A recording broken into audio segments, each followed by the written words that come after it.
You get stale. Popcorn. Popcorn. You forget about things like stale. Popcorn. Popcorn. Stale popcorn. Popcorn. Pop. This is the Stale popcorn.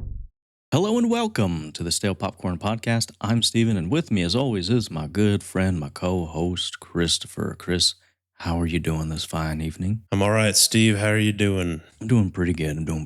myself. I can see your dirty laundry right behind you. Well, don't put me on blast, man. Come on now. My Sorry. wife's going to kill me if she ever hears this episode. Well, good for she us. won't. She won't, yeah.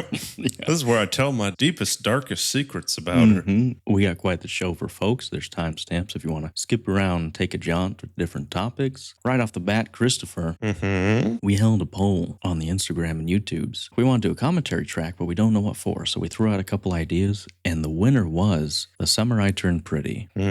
So we did episode 1 of The Summer I Turned Pretty. It is available now on our Patreon, link in our description below. And we're working on a video on some highlights up there. It was a fun time. Took a little while to get our sea legs in a little bit, huh, Christopher? Sure, yeah, a little bit, a little wobbly, a little shaky. Yeah, but I liked it. I like doing it with you. I think we might do some more later in the future. Maybe do a full-length movie, maybe a Disney Channel movie or something silly, something fun. So if you have any suggestions on one of those, let us know in the comments, and we'll get to it probably. Maybe we'll see. Yeah, no, I enjoyed it, Steve. It was fun watching a flick with you, talking, having a grand old time. I will say, if you are more sensitive to jokes, maybe skip it, but it's okay. We have the credentials to tell such jokes. They put you on the spot there, Steve. And here I can say whatever, cut it out, none the wiser. But if I take it off of the old commentary, then it'll mess up the whole track here. What am I to do? You just blank for 10 minutes. Yep, just silence. Yeah. So that's out there. Check it out if you'd like. But Chris, you got news for me? Sophie Turner will officially star as Laura Croft in the live-action Tomb Raider series. Series? Okay. I thought it was a movie, but now you and I believe, saw the old, and by old, I don't mean Angelina, I mean Alicia Vikander. Alicia. Yeah. What'd you think of that one? I think I got pink eye or something during it because I just remember being miserable watching the whole movie, or something was going on with my eye where I was just like, can this thing end? And it was one of those, like, I didn't drive myself, so I just have to sit for the 2.5 hours, and I'm like, this is the worst one. So I never seen it since then, but I remember hating the experience. Gotcha. I'm not a huge Lara Croft fan, if I'm honest with you. I was more of a Nathan Drake kind of video game. So I like the OG Laura. Oh, I bet you do, you little skeevy. I did, of course. Yeah. You looking forward to it? Not you really. Itching, you jonesing? No? No. Fair enough. What else you got? I got something up my sleeve, Steve. Glenn's Corner, where I'm sitting in the corner looking at nothing but a picture of Glenn. First trailer for Chad Powers. A new comedy series starring Glenn Powell has been released. Do you see the full-length trailer? Now, Christopher, I have debated. I have went back and forth, and I have not as of this moment, because I want to be surprised. I want to go in blind. Did you see it? It's popped up because, I mean, it's football season, Steve, and there's commercials. I seen it on there. I'm excited. Yeah? It looks fun. Yeah. I saw he's got an earring in one or both ears. Sure. That was pretty Hopefully fun. both. Hopefully both. Does one of the Mannings play a cameo? Pretty sure. I mean, it's produced by the Manning something, their studio or something. They're going to try to step away from the, what do they do, State Farm? Allstate? They're one of those spokesmen, right? Capital Oh, Fund? Papa John's. No, that guy, he got canceled. Peyton Manning was a Papa John's. Do you know the Papa John's? Yeah. Papa John? Master John. Yeah. Yeah, of course. I've had over 40 pizzas in the last 30 days. I'm excited for it. When's it come out? End of September, right? Yep, September 30th on Hulu. Oh boy, I'm so excited, Christopher, to see our boy Glenn on the small screen. I know, he's got that and Running Man in a small time here. Can't wait. How about you, Steve? You got any news, buddy? I don't have any news, but what I do have is a question for you. Ooh. And that question is, what you been watching? Tell me if you heard of this, Steve. The Toxic Avenger. I've seen things with Peter Dinklage, right? It's got Peter Dinklage, and he's like a troll man, right? Yep. That's the only thing I know about it. Yeah, I went in blind. I had heard about this movie that it was, I think they finished filming like years ago, but they were struggling finding someone to release it. distribute, as they call it. And it's from Malcolm Blair. He directed that other Elijah Wood, I Don't Feel at Home in This World. Oh, that's a good movie. I like that movie a lot, yeah. You remember, I could be butchering his name, Jeremy Sondler? He's the guy that did Rebel Ridge. They're buddies. They grew up together. So I also like this Malcolm guy who's in a bunch of his movies as well.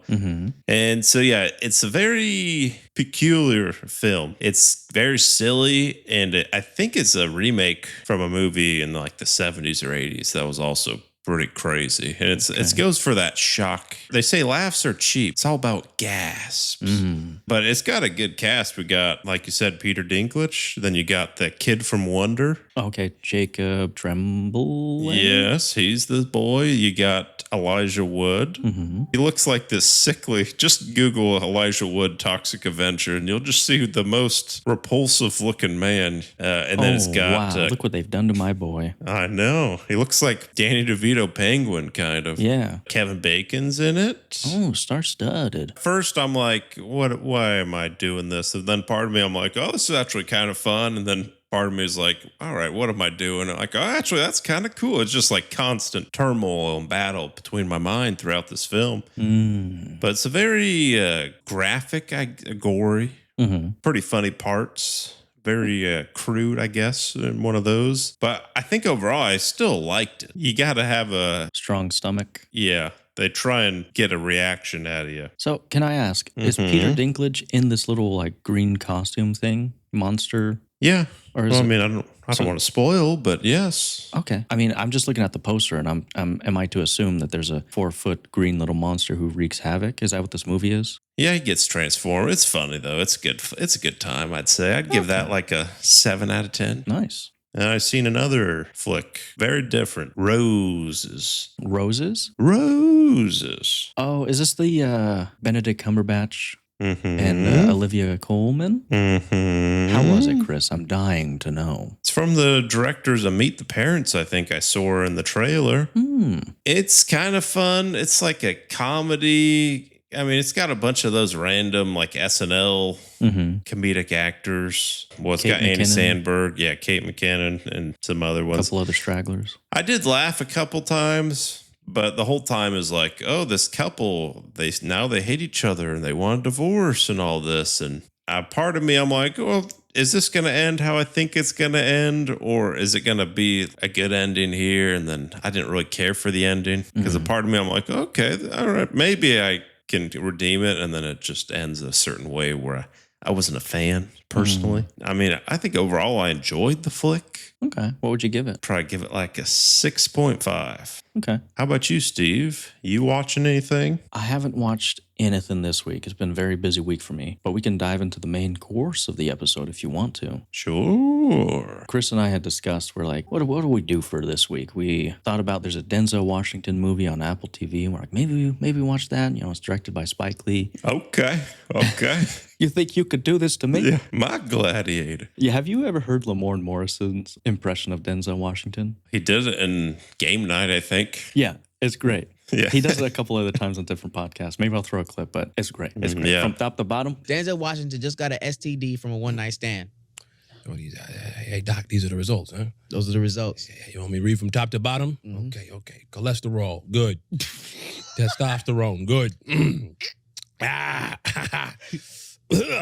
Syphilis, not so good. We were going to do that, but then it dawned on me. The paper, Peacock's original, The Paper, is out. It came out on Thursday, and we decided to watch all of it and review it for you fine folks, all 3 of you listening here. So what we're going to do full spoilers here. Assume that we're just going to maybe spoil some plot details, whatever, because it's really hard not to spoil anything. But going into it, we've had a long list of The Office, but it's blank, right?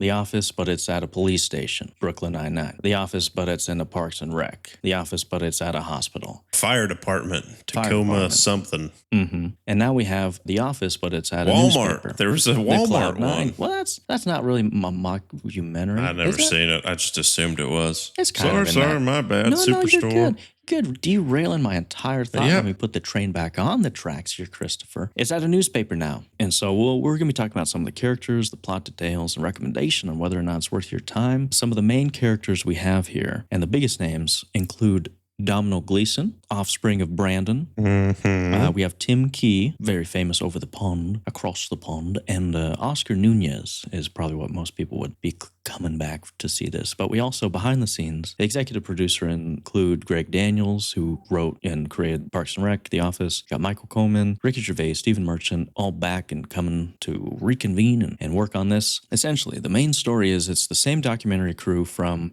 The Orifice back, and this time they're following the daily goings-ons of a dying newspaper called the Toledo Truth Teller. And it's just a good premise ripe for situational comedy. I don't know if you know this, Christopher, but season 2 is already in the works. They already greenlit it. So NBC and Peacock, they are confident that people will just eat it up. Without going into too many details, what'd you think of it, rating, and would you recommend it? I thought it was actually quite good. Yeah? I didn't really have a ton of high expectations because they've done so many Offices. I guess I haven't really watched a new sitcom in years. I'm trying to think, like the newest one I'm probably watched is like Modern Family, maybe. Okay. I watched it. My wife even watched it. And she watched all of it, which is quite the pat on the back for them. Because, and both of us, like every episode I laughed, which I feel like I can't say for most shows here. Yeah. Some good jokes here. And even at the end, she was like, well, that's a lot better. Like, that was actually pretty good.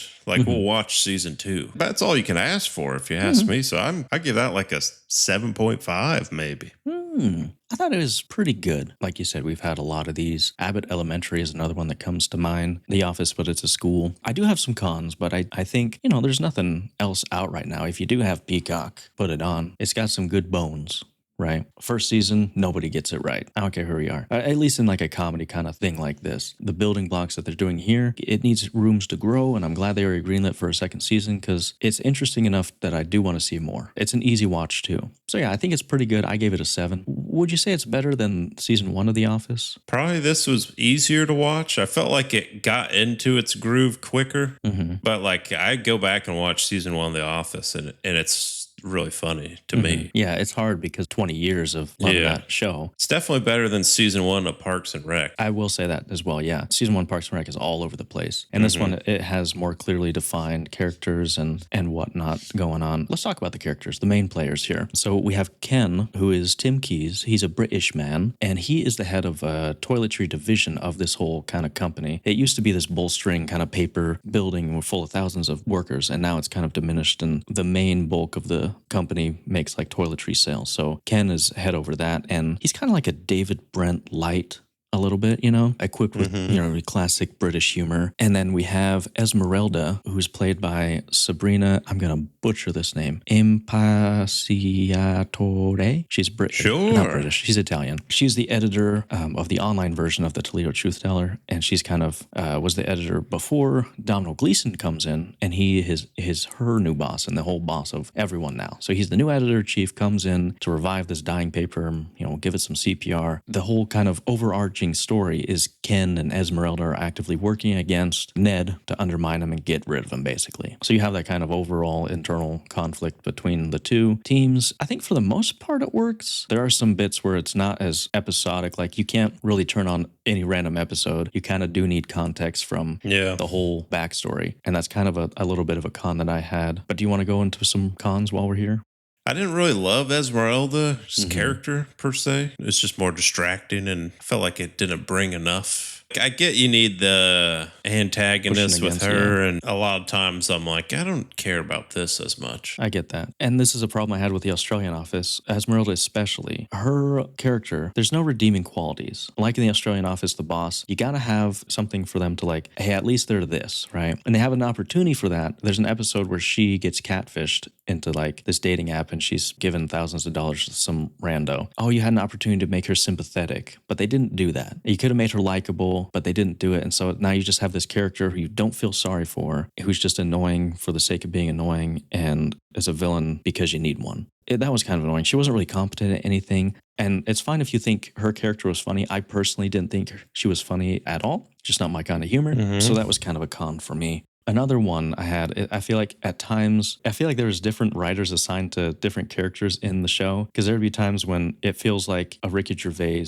writing, and then it switches to a modern writer writing something that they think would be funny today. And it's obvious. Like there's some characters who are like, it doesn't jive, with the other kind of comedy. I forget his name. He's the guy that has a bunch of kids. And then his coworker, they act like dogs for some reason for a bit. And I was like, what is... It's kind of like jarring comedy, different brands. They were like barking at park. Kids. Yeah. Yeah. Some of that didn't work, but it only happened for a bit. Didn't break the series for me. It sounds like I hate this. Sounds like you do, buddy. Listen, doing a full sweep here. These are just my feelings. The other one that I had, and tell me if I'm wrong here, in my mind, there is no reason for this to be connected to The Office, other than to get people to watch it, the name recognition, because it doesn't share anything other than Oscar Nuñez. They mentioned Stanley once. They kind of hint at Michael Scott once. Bob Vance, who was there in the beginning. Yeah, at the beginning, they had some cojones there because at the very beginning, they interviewed with Bob Vance and they're like, hey, do you remember this show? Do you remember this company? You remember all these people you loved?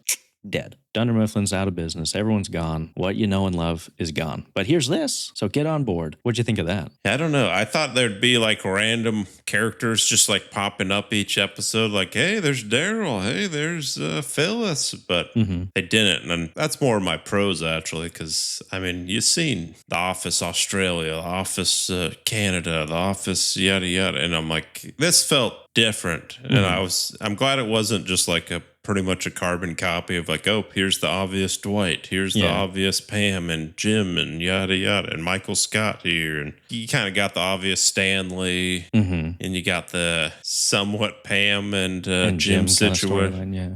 But like as far as like a boss, him and Michael Scott they're completely different. Most characters are just kind of their own thing. The stories are their own thing, which I appreciate. I'm sorry, I'm turning positive to your cons and I here, think buddy. it's good. I think it's a pro and a con because like I think I don't know if we would watch this if it had the brand name on there, but like at the same time, I wish it could stand on its own, if that makes any sense. I know I'm being picky, but like I think it is strong enough to stand on its own, but most people wouldn't watch it if it wasn't connected to The Office, Yeah. So it's kind of like catch-22, a real Sophie's Cho-Cho, if you know what I mean. It's just... Sure. And so I think in season 2, I really hope that they can keep pulling away from that and make it their own, because Oscar is really the only connecting link, and he doesn't do anything. He's just there. Makes little Sudoku things. Sure, won an award for it. Good job. But going into pros, who's your favorite character? I'd say Ned. How about you? I did like Ned. He was the kind of introduction character and one of the most likable ones. It's kind of weird. They have a will they, when they moment or kind of romance with his coworker Mayor. I feel like it jumped the gun a little bit because they kiss at the end. Spoiler alert. They didn't string it on. Maybe, I don't know. Like maybe to your point, it's not the same formula, so they don't have to play by the same rules, do their own thing. Was it the end of season 1 where Jim kisses Pam, though? No, it was the end of season 3, I think. Oh, sorry. No, you're good. I just couldn't remember. Sorry if that came Fair off enough. rude. It did. Well, it did. I apologize, Christopher. Well, I don't accept. Okay. Well, I rescind my apology then. I think the funniest person was Tim Keyes. He had some great one-liners. It's fun to have that British humor mixed in with American humor. And there's so many funny ones where you're like, wait, let me think of that real quick. And you're like, that's funny. My favorite one was he has to go apologize on behalf of the company. So he's dressing up like an American and he has these jean shorts on. And he's like, the exposed knee, otherwise known as Schoolmaster's Delight. It's like, just like little things like if you're not paying attention, you won't get it. And I thought it was really great. I always listen to what he said because they're just funny things that he had all the time. He was wearing the hat that just said like, have a lick or something like what it says. Have a licky. There's a lot of good funny bits, funny lines. There's the part where they're at the mattress firm and he calls the mattress supplier and he's trying to figure out, are these actually the same mattresses? That's great news. That's getting great news. I'm sorry. I should. They're just. No, sorry. That was inappropriate. Or I think my favorite line, and every time I saw her after, I just kept laughing, but talking with Nicole and Mayor, and they said some joke about him promotion videos or whatever, and then he's like, "Oh yeah, you look like Macaulay Culkin today," and just like, "Oh man, you look like an a-hole." Yeah, and every time I saw her, I just kept seeing Macaulay Culkin in her face. Yeah, there were some random funny moments like that. The catfish episode, we both had like the same conversation. Like, is that Sawyer from Lost? And then like immediately someone, is that Sawyer from Lost? Did you notice a famous actress, Marv's sister-in-law? Yes. I don't know her name. She is in so many things. She's the cooking teacher from Eddie's Million Dollar Cook-Off. Cook-Off, yeah. Yes, that's the one I was thinking of. That's what she's most known for. That's what I know her from that. And I think she was in the Self-Reliance. Oh, yes. Yeah. I would watch this above The Australian Office. Mm-hmm. I think Domhnall Gleeson has some good comedic moments. I was kind of wary, though. I don't know if you ever seen the show Afterlife with Ricky Gervais. No. I thought it was be kind of like more like that. Ricky Gervais, he's a reporter for a small time paper in his small little British town. It's more of a dramedy because his wife died of cancer, and so he goes to these different little local news stories trying to find meaning in his life and everything. It's very like emotional all the time. I thought it was gonna be more like that. Glad that it was more of a comedy and less of a drama, if that makes sense, because I was like, oh, this is just going to be an American Afterlife, but it wasn't. And I think it has its own unique signature, footprint. I'm looking forward to more. So yeah, I'd say the first episode, I'm like, do I really got to watch like 9 more of these in like a day? Yeah. But I'd say once you get through like that first episode, I'd say give it a watch, especially if you like those old timey Office, Parks and Rec type shows. Yeah. I think it's the more of the feel of the show, right? It's got a fun, light feel to it. That easy watch. Are there any other characters that you might nick from the show? Any ones that you're just like, maybe see less of them in the future besides Esmeralda? I can't remember her name, but she's the one that sits next to the guy with 4 kids. Oh, she's the unique Donna name. of the show. It's a unique name. I can't remember her name. Yeah. Adelona? Something like that. Adelana. I think so, yeah. Her and the guy who has a bunch of kids, I'd say just see less of them. I didn't like how they bounced off each other. I will say he had a funny line, though. When they're going out to report, Domhnall Gleeson's like, all right, get the 5 W's, who, what, when, where, and why. And it cuts to him. He's at like a dog park. And he's like, I already got 5. And he's looking at license plates. He's like, I already got 5 W's. Well, for the most part, I was like, you could nix these guys, spend more time on the other ones. I'd say get more of the fisherman. I thought he was pretty good, but he wasn't even in it that much. You know what I'm talking about? The drone guy. Yeah. I thought he was pretty good. There's actually 2 romantic subplots now that I think about it. Ted and Mare, the kind of main one. And then there's the Nicole and Dedrick. That one just seemed kind of pointless to me. Just kind of a filibuster. Because he's like, I really like you. He makes her a hand-carved bird. And then she's like, whoa, back up. And then they hook up. And then they don't. So I was like, what do we... I don't know. It just seemed kind of like a waste of time to me. I agree with you there, buddy. Well, yeah. That's all I got. That's all I got. I'd say let's the nip check. it in the bud here. If you're still listening here, thanks for listening. Big Guy, we salute you. Thank you. If you want to see us watch anything, comment on anything, let us know. Follow us on Instagram, Facebook, YouTube, Twitter, thestalepopcornpod@gmail.com. Email us and do all that stuff. I'm holding in a fart. Get over it with Chris. Keep holding, buddy. I'm going to keep stalling. Don't you dare. Forget about things. All right. like Well, thanks for stale. listening. Have a good week. Bye. Popcorn. Pop, pop, pop, pop. This is the Stale. Popcorn. popcorn.